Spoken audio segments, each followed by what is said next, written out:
Good afternoon, friends. We continue to expose Russia's fakes and propaganda cliches.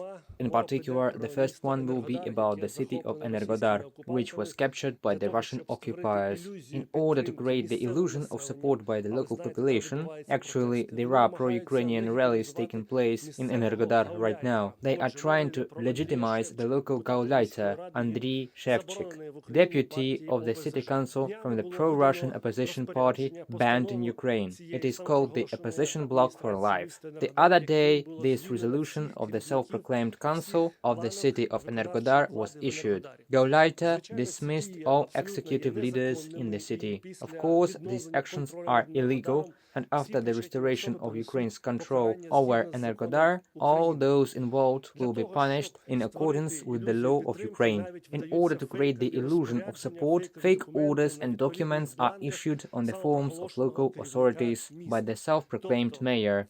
Thus, the occupiers are trying to make a substitute for the city's residents. I repeat that the occupying power is held in the presence of the Russian army, and unfortunately, the accomplices of this crime were the local pseudo-elite led by deputies of the banned political party. Other fakes concern what happened in Bucha, which has already become a symbol of the genocide perpetrated by Russian troops against the Ukrainian people. Russia is trying to absolve itself of responsibility for war crimes through propagandists, but sometimes they surpass themselves and admit their own guilt, occasionally.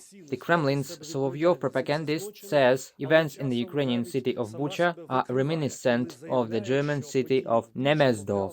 The massacre in that city took place in the last months of World War II, after the capture of the city by the Red Army. Comparing the events in Bucha to those in Nemezdov, they acknowledge that war crimes also took place there. Violence by the Red Army against the German civil population. Another fake of Russian propaganda concerns Ukraine's accusation of damaging ammonia tanks at the Zorya plant in Rubizhne. This was due to Russian artillery fire. The head of the Luhansk regional administration, Serhii Leshchenko, reported about it before the accusations from Russia. The Russian accusations that the Ukrainian authorities did this came after Serhii Leshchenko announced that the projectile had hit an ammonia tank. It was a Russian projectile fired from the territory controlled by the occupiers. The next fake looks just caricatured. This is where the maniacal desire of Russian propagandists to find at least something that could be blamed on Ukraine is manifested. They accuse President Zelensky of being surrounded by English-speaking people. This is presented as if Zelensky has mercenaries protecting him,